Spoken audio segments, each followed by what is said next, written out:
Assalamualaikum warahmatullahi wabarakatuh. Perkenalkan, nama saya Nurul Fadila Kahamza dengan NIM 2021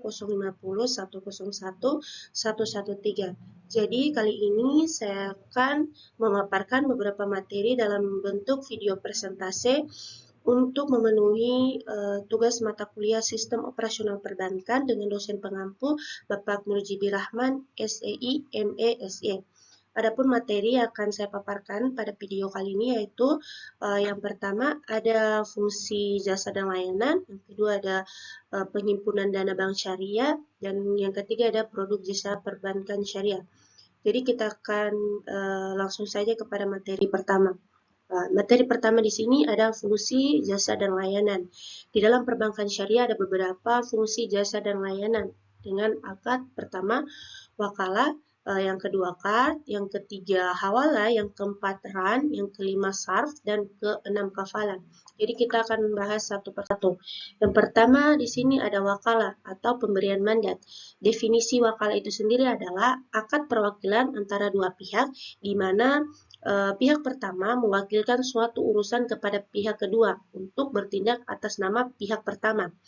Kemudian aplikasinya pada bank syariah adalah wakalah ini terjadi apabila nasabah memberikan kuasa kepada bank untuk mewakili dirinya melakukan pekerjaan jasa tertentu. Akad wakalah ini menjadi sangat penting, bahkan menjadi syarat sahnya akad-akad dalam pembiayaan syariah seperti pembukuan letter of credit, inkaso, transfer uang, atau akad murabahah. Kemudian kita balik ke materi berikutnya. Di sini ada card atau pinjaman untuk dana. Definisi akad card adalah perjanjian pinjam meminjam dana di mana pihak peminjam wajib mengembalikan dana sesuai dengan jumlah yang diterimanya dan dalam jangka waktu tertentu, sehingga dapat disimpulkan bahwa dalam akad card peminjam hanya berkewajiban untuk mengembalikan dana pokok pinjamannya saja. Adapun aplikasi pada bank syariah yaitu pinjaman tunai dari kredit syariah. Nasabah memiliki keleluasan untuk menggunakan uang milik bank melalui kartu kredit tersebut. Namun kemudian ia wajib mengembalikan seluruh dana yang digunakannya dalam jangka waktu tertentu. Kemudian di sini ada hawala atau memindahkan atau mengalihkan uang.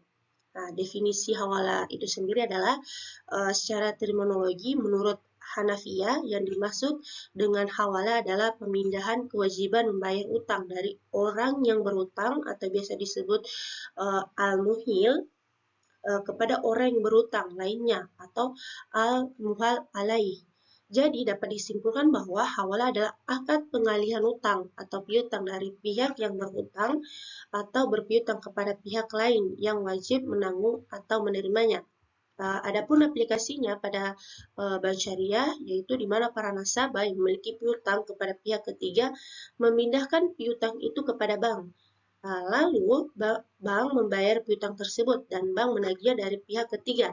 Nah, contohnya penerapan hawala pada pembiayaan letter of credit dalam rangka impor. Pembiayaan dengan akad hawala pada transaksi letter of credit dalam rangka impor diawali dengan penerbitan letter of credit dengan akad wakalah atau kafalah dengan skema sebagai berikut.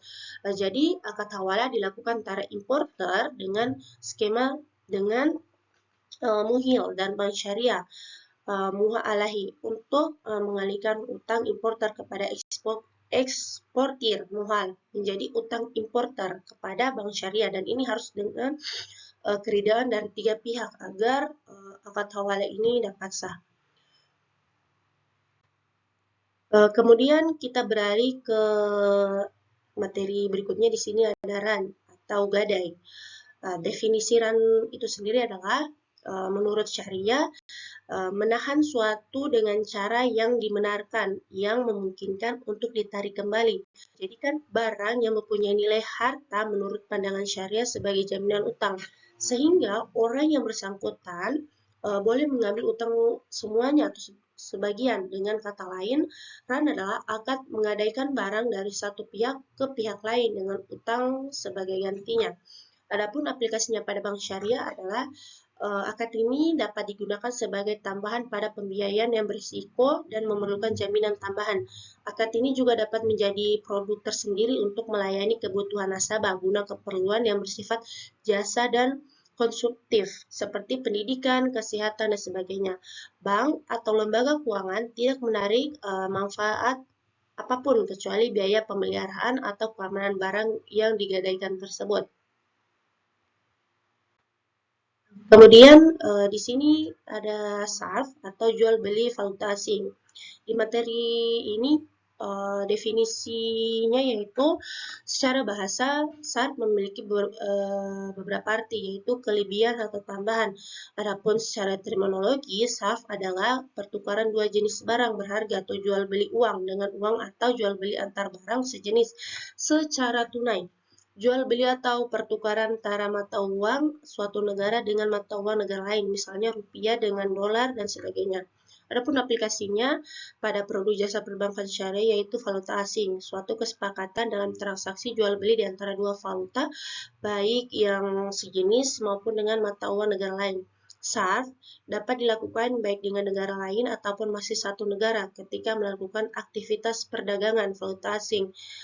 Disyaratkan saat akad harus sudah diselesaikan sebelum penjual dan pembeli meninggalkan tempat transaksi. Ini bertujuan agar SARF ini hukumnya sah. Kemudian di sini ada kafala atau bank garansi. Definisi kafala itu sendiri adalah kafala, kata yang berasal dari bahasa Arab. Arti kata kafala adalah menjamin atau menanggung. Sementara pengertian kafala secara istilah adalah menyatukan tanggung jawab penjamin dengan tanggung jawab yang dijamin dalam hal hak atau utang itu sendiri, sehingga hak atau utang tersebut menjadi tanggung jawab penjamin. Adapun aplikasinya pada bank syariah, yaitu bank sebagai lembaga keuangan menjamin pihak yang ditanggung nasabah dengan menyerahkan jaminan garansi bank kepada tertanggung pihak ketiga pemilik proyek apabila di kemudian hari nasabah melakukan cedera, ingkar janji atau once prestasi.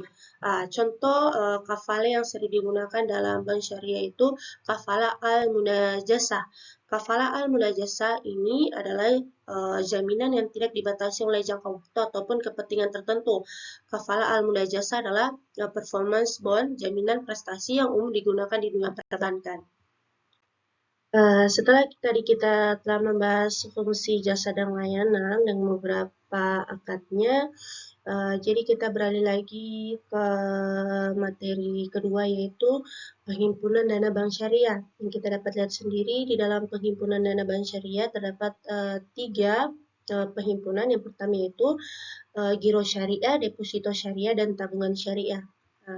Jadi kalau kita akan bahas definisi dari ketiga penghimpunan dana bank syariah.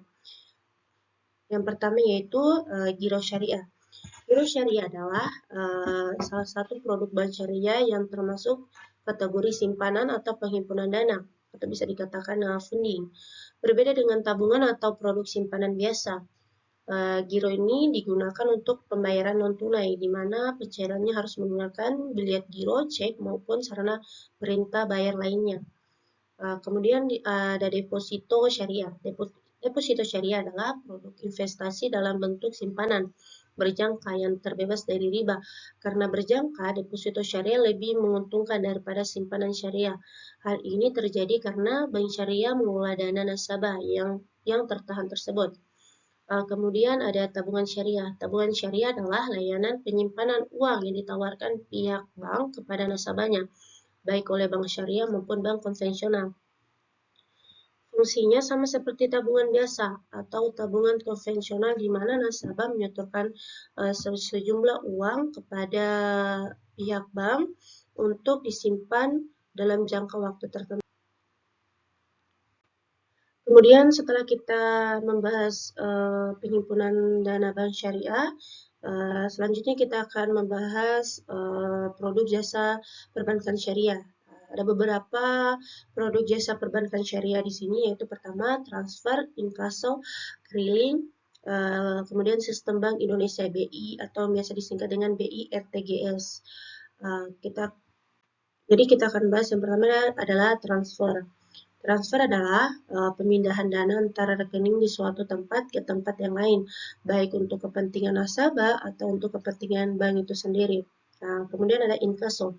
Inkaso adalah sebuah layanan bank untuk penagihan pembayaran atas surat dokumen berharga kepada pihak ketiga di tempat atau kota lain di dalam negeri. Kemudian di sini ada keriling. Keriling adalah pertukaran warkat atau data keuangan elektronik antar peserta keriling, baik atas nama peserta atau nama nasabah peserta yang perhitungannya diselesaikan pada waktu tertentu. Kemudian ada Sistem Bank Indonesia BI RTGS atau disingkat dengan BRTGS. Sistem BI RTGS adalah infrastruktur yang digunakan sebagai sarana transfer dana elektronik antara bank dalam mata uang rupiah yang settlement-nya dilakukan seketika per transaksi secara individual. Jadi itu tadi beberapa presentasi materi yang saya bawakan. Semoga apa yang saya jelaskan tadi dapat teman-teman mengerti. Dan kemudian jika ada salah kata mohon dimaafkan. Saya akhiri dengan ucapan wabillahi taufiq walhidayah. Wassalamualaikum warahmatullahi wabarakatuh.